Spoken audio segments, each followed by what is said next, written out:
마가복음 44번째 시간입니다.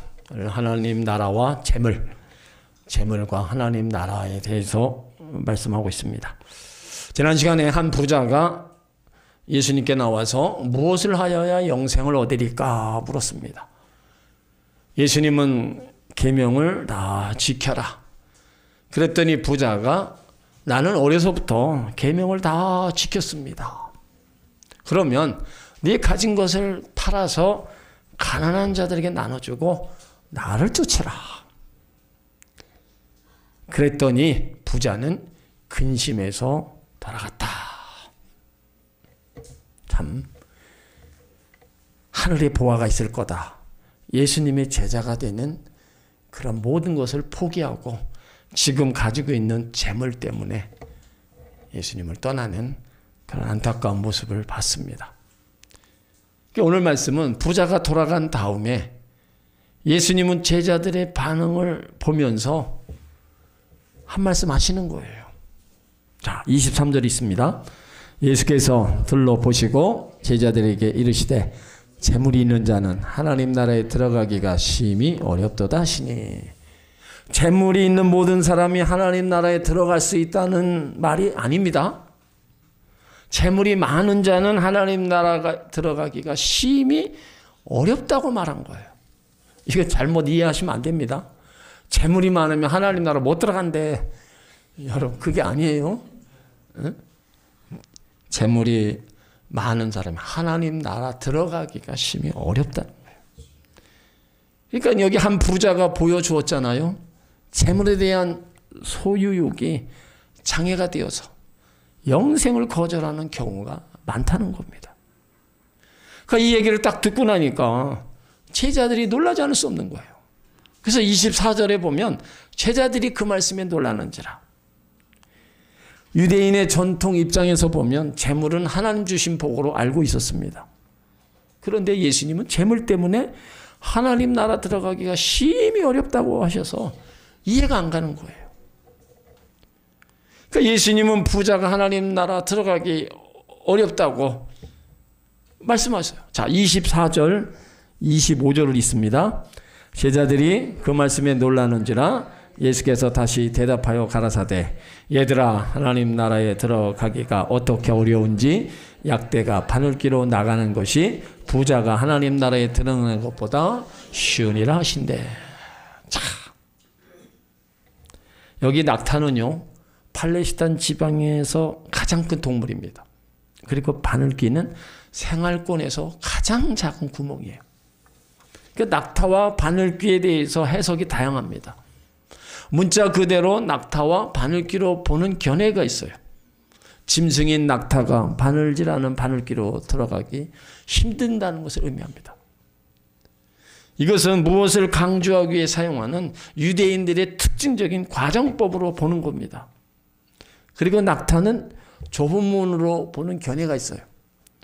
성곽 안에 있는 도시는요, 성문이 2개가 있는데 그 중에 큰 문은 낮에 사람이나 짐승의 수레를 끌고 들어가는 문입니다.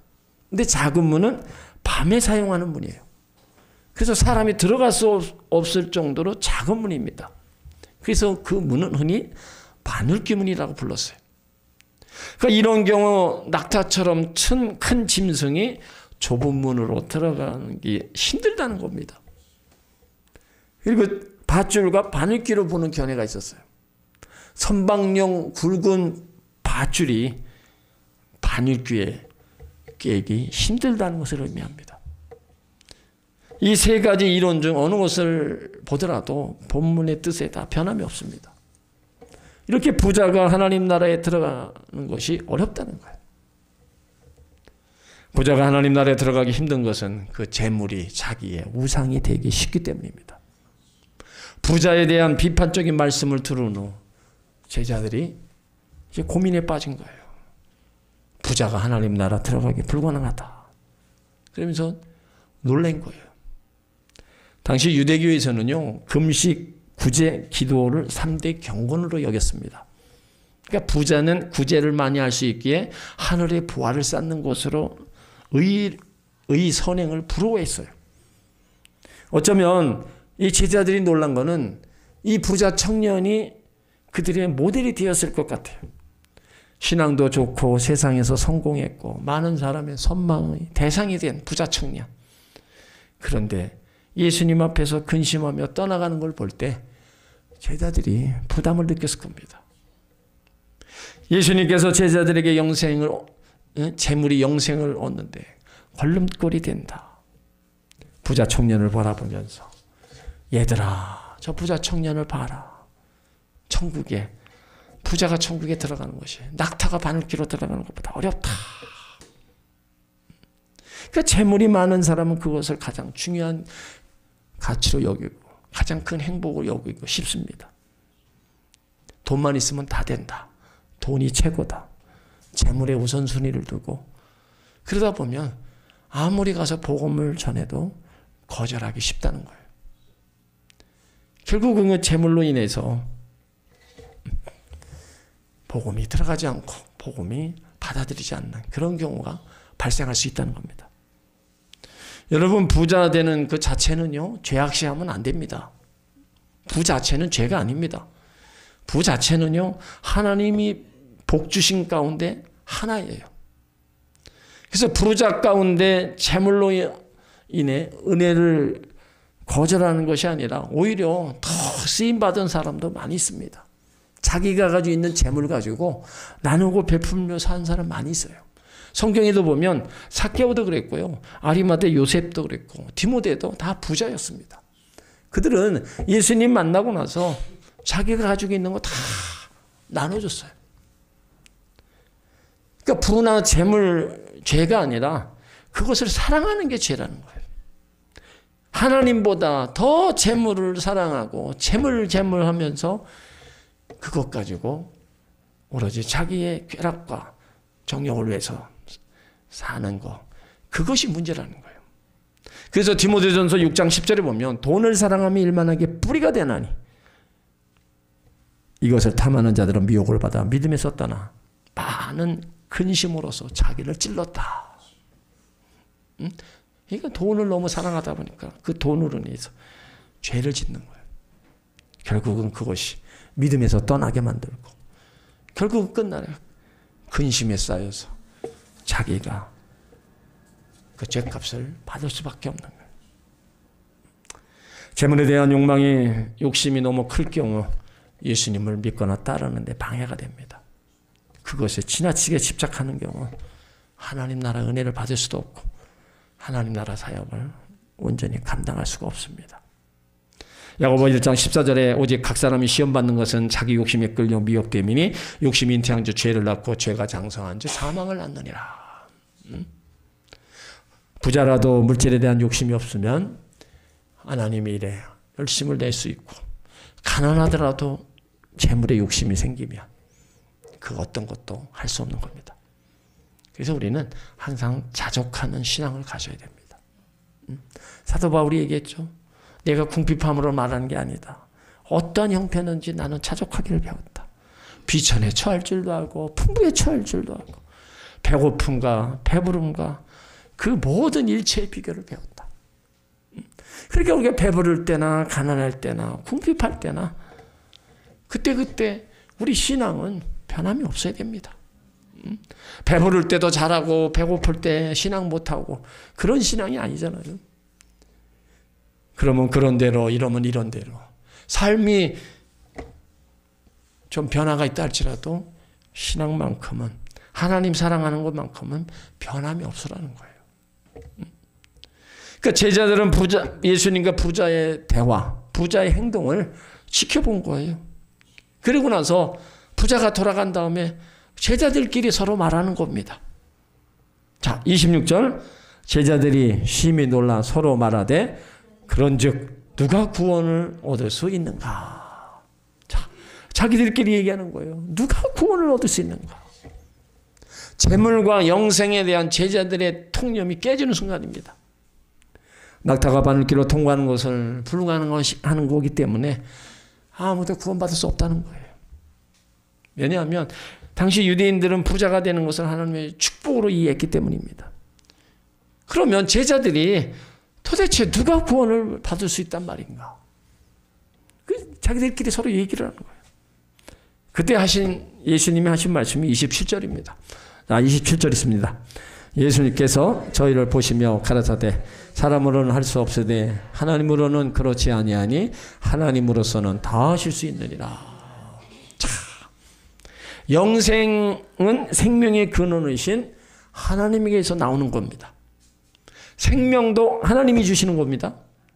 그러므로 영생은 인간의 모든 노력과 공로가 배제된 유일한 하나님의 선물이에요. 영생은 자기의 노력과 대가로 주어지는 게 아닙니다. 예수님이 말씀하시는 핵심은요, 재물이 필요 없으니 모든 것을 다 팔아서 가난한 자에게 나눠 주어야 천국 들어간다는 말씀 아니에요. 부자가 하나님 나라에 못 들어가고 가난한 자가 하나님 나라에 들어간다. 그것도 아닙니다. 재물이 하나님과 우리 관계를 가로막아서는 안 된다는 거예요. 왜냐하면 하나님 나라는 믿음으로 선물을 받지 않으면 누구도 들어갈 수가 없는 곳입니다. 구원은 오직 하나님의 것이고 하나님이 주시는 것이기 때문에 누구든지 자기의 공로를 내세울 수가 없습니다. 내가 뭐 때문에 구원받아요? 내가 내놓을 수 있는 게 뭐예요? 금은부화를 내놓을 거예요? 뭘 내놓을 거예요? 내가 이쁘니까 나를 구원해달라고 그럴 거예요? 구원은요, 우리가 내서 뭔가를 내놔서 구원받는 게 아닙니다. 우리가 구원을 얻고 하나님 나라에 들어가서 특복을 얻는 것은 나의 재물이 많고 적음에 달려있지 않습니다. 오로지 하나님의 은혜라는 거예요. 응? 여러분, 하나님 은혜가 그래서 심려막측한 겁니다. 다른 거는 몰라도요, 이 구원의 은혜만큼은 우리가 어떻게 할 수가 없는 거예요. 우리가 다 죄인이기 때문에 그 죄에서 자유함을 입을 수가 없는 거예요. 그러니까 하나님의 은혜가 아니고서는 이 구원을 선물로 받을 수가 없는 거예요. 우리는 하나님이 재물이 주인됨을 인정하지 않을 때 돈의 노예가 됩니다. 노예의 특징은요, 자유가 없다는 겁니다. 그래서 언제나 끌려다니는 사람입니다. 돈이 강한 올무가 되어서 인간의 마음을 사로잡아서 마침 만몬 우상 앞에 굴복하게 합니다. 여러분, 재물은요, 이 돈이라는 힘을 통해서 우리 인간의 마음을 빼앗아갑니다. 하나님의 은혜와 사랑을 밀어내고 하나님 자리에 돈이 앉는 거예요. 그래서 무섭다는 겁니다. 우리가 소유한 모든 것은 하나님께서 우리 가운데 허락해 주신 겁니다. 내가 땀 흘리고 노력해서 얻을지라도 하나님이 허락해 주신 겁니다. 그거를 우리가 인정해야 돼요. 우리가 예수 믿고 구원 얻고 하나님 백성이 된 거 전적인 하나님의 은혜입니다. 그렇다면 우리가 싸워야 될 영적 싸움은 다른 것에 있지 않습니다. 하나님보다 만몬을 더 섬기려는 마음을 날마다 예수 그리스도 앞에 복종시키는 삶을 살아야 하는 겁니다. 왜냐하면 탐심은 삶의 주인 되신 하나님을 보지 못하게 합니다. 그 이유가 마태복음 6장 24절에 너희가 하나님과 재물을 겸하여 섬기지 못한다. 그러니까 우리는 두 주인을 섬길 수 없는 겁니다. 재물과 하나님, 뭘 더 사랑하냐? 재물을 더 사랑하면 하나님도 다 잃어버리고 나중에 재물까지 다 잃어버립니다.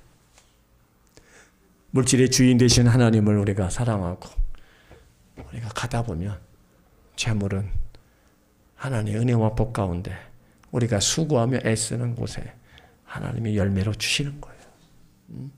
그러니까 우리가 살아가면 좀 돈이 있어야 돼요. 돈 없으면 못 살잖아요. 그렇지만 너무 돈 하지 말자는 거예요. 우리는 구원 얻은 하나님의 백성들이지만 이 세상 속에서 살아갑니다. 의롭게 살기를 원하지만 죄악 세상을 벗어날 수 없어요. 마음으로는 원하지만 육신이 또 약합니다. 그래서 우리는 신앙과 현실, 믿음과 생활, 교회와 세상, 이 두 세계에서 갈등하고 있는 거예요. 한 번은 하나님 편에 서보기도 하고 한 번은 세상 편에 서보기도 하고 늘 갈등하면서 우리가 살아가는 거예요. 그렇게 갈등하다가도 제자리 돌아오면 돼요. 제자리 안 돌아오는 게 문제지 갈등이 될 수 있습니다. 그러다가 이러면 안 되지 하고 다시 하나님 편에 또 가까이 오면은 하나님 그대로 받아주세요. 이 세상 거 움켜쥐고 하나님 나라 들어갈 수 없습니다. 우리는요 하나님 나라 둘 다 세상 둘 다 가질 수 없어요. 그러므로 사람으로는 할 수 없지만 하나님은 다 하실 수 있다. 오직 하나님께 우리의 삶과 전인격을 맡겨드릴 때 참된 영생을 맛보게 된다는 겁니다. 그러면서 예수님께 베드로가 이제 자신의 입장을 얘기하는 거예요. 자, 28절이 있습니다. 베드로가 여자와 가로되 보소서 우리가 모든 것을 버리고 주를 쫓았나이다. 베드로는요 예수님 오라 할 때 집도 가족도 그물도 다 버렸습니다. 그리고 지금까지 예수님을 따라가고 있는 거예요. 그래서 베드로는 부자 청년은 재물을 못 버리고 주를 따르지 못했지만 나는 모든 것을 버리고 주님을 따랐다는 거예요. 그렇다면 우리에게 보상이 뭐냐? 그걸 묻고 있는 겁니다. 그러니까 제자들은 모든 것을 포기하고 예수님을 따랐어요. 그들은 자신들이 부자와 달리 예수님이 요구한 대로 행한 대로 영생을 얻었다고 생각했고 그리고 더 많은 보상을 받을 것이라고 생각을 했습니다. 뭔가를 더 기대한 거예요. 그때 예수님은 베드로의 말을 듣고 29절, 30절 말씀을 하신 겁니다. 자, 29절, 30절 있습니다. 예수께서 가라사대 내가 진실로 너희에게 이르노니 나와 및 복음을 위하여 집이나 형제나 자매나 어미나 자식이나 전토나 전토를 버리은 자는 금세 있어 집과 형제와 자매와 모친과 자식과 전토를 100배나 받되 핍박을 겸하여 받고 내세 영생을 받지 못할 자가 없느니라. 자, 두 가지 삶을 대비시킨 겁니다. 나와 복음을 위한 삶, 또 삶의 터전, 가족과 그리고 자기 소유물을 위한 삶입니다. 부모와 아내와 형제자매와 자식 등 가족관계를 집과 전토 등 재산과 재물의 관계를 다 얘기하는 거예요. 이거는요 사람들이 가장 소중히 여기는 것들입니다. 그러니까 예수님이 하신 말씀은 일부러 모든 혈연관계를 끊고 가진 재물을 다 버려야 한다는 의미로 말한 게 아닙니다. 예수님을 따르고 복음 전도에 동참할 때 그런 것들이 필연적으로 장애가 될 경우 그걸 초월할 수 있어야 된다는 거예요. 초월할 수 있어야 된다.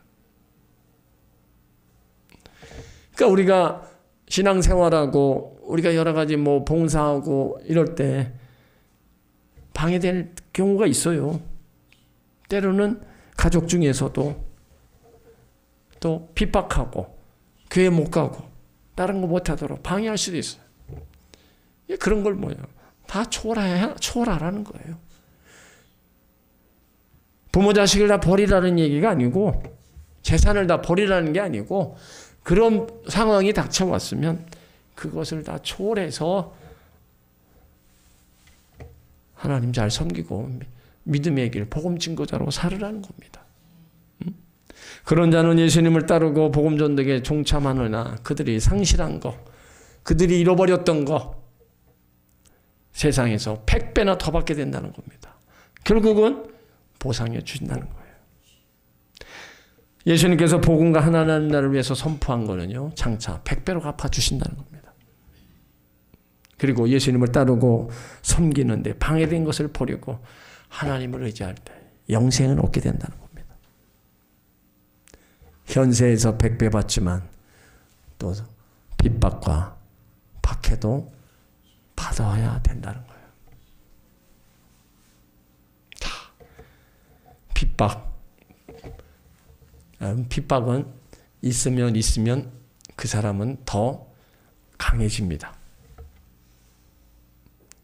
여러분, 고난을 많이 겪은 분들은요, 정말로 더 삶의 모습이 달라요. 어려움이 왔어도 그거 이겨나가는 게 다 이겨나갑니다. 근데 어려움을 겪어보지 않은 사람은요, 그걸 어떻게 해야 될지 몰라요. 그래서 지금 우리 자녀들이 너무 온실 속에서 자라서 다 필요한 거 다 해주고 부족한 거 다 해주고 고생이라는 걸 아는 거예요.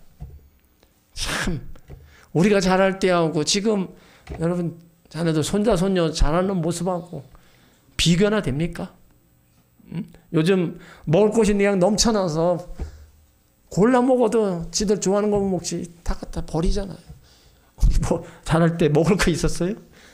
예? 라면이 어디 있어요? 예? 빵 하나 그때 생각하면 아마 여러분들도 에휴 어떻게 이겨나갔는지 모르겠다. 다 그런 배고픈 시절을 부모들은 다 겪었잖아요.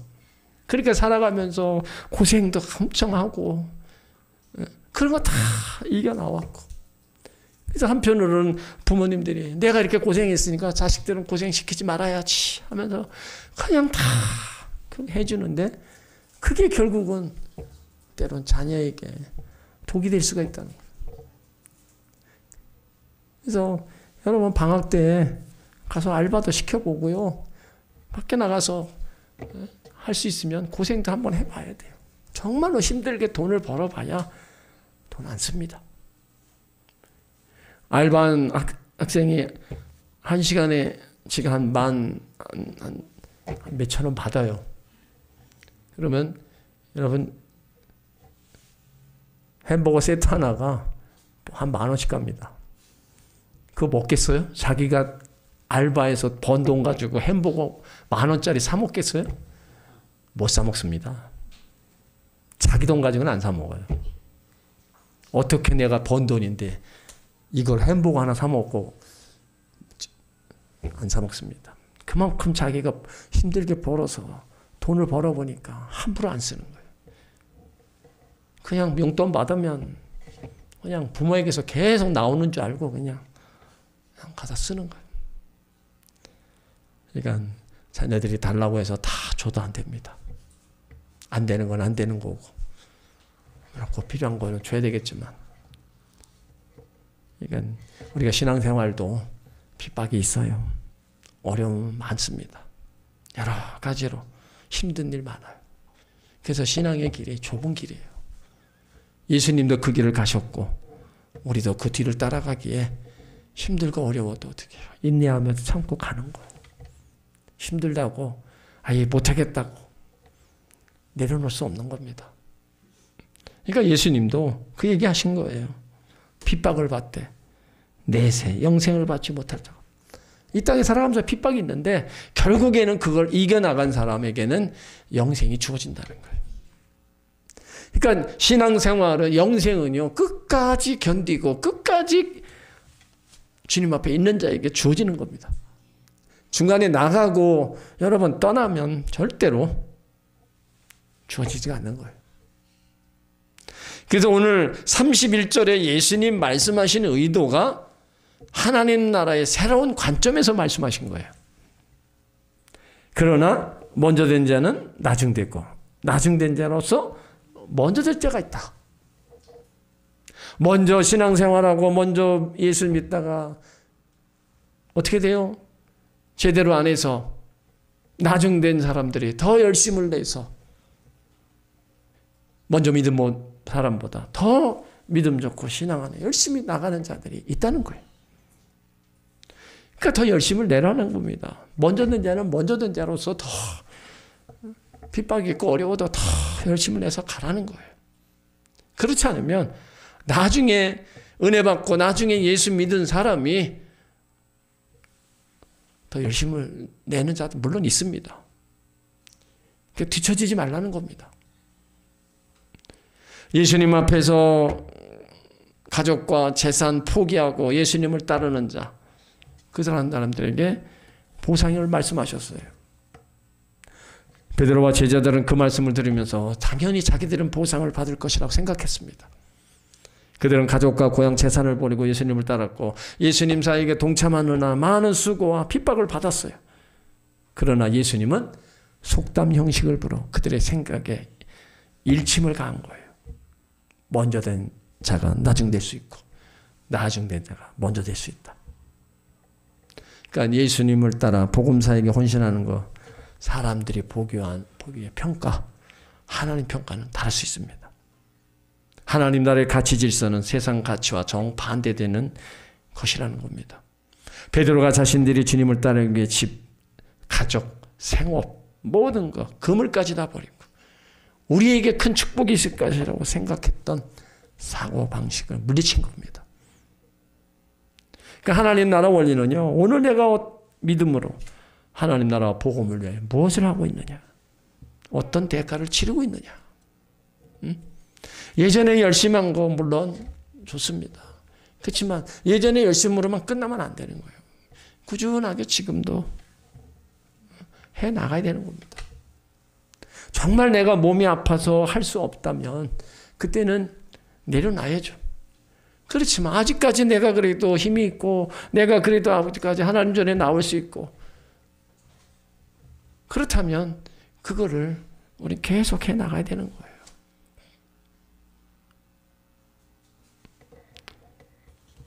오늘 예수님은 우리 가운데 하시는 말씀의 요지는요, 영원한 하나님 나라의 그 가치에 투자라는 겁니다.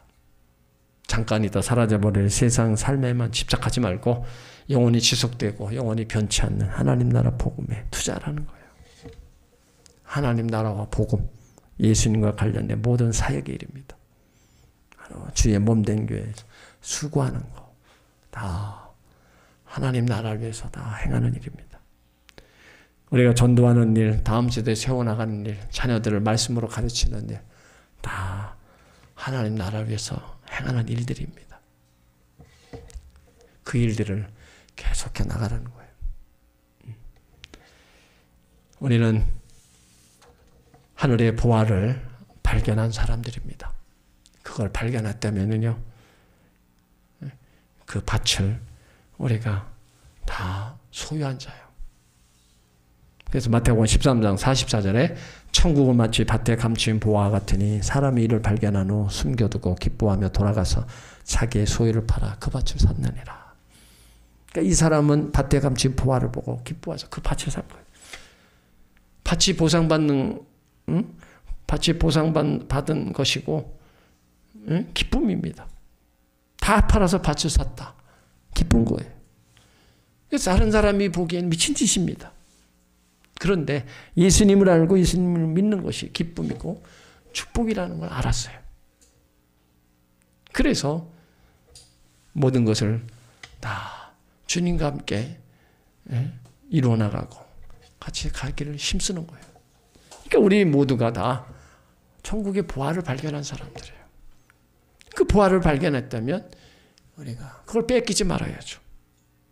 재물 때문에 뺏기지 말고 딴 것 때문에 뺏기지 말고 그거를 내가 잘 간직해서 그 속에서 기쁨을 누리고 그 속에서 우리가 은혜를 누리고 결국에는 훗날 영생을 얻는 그런 삶으로 우리가 살아가야 되는 겁니다.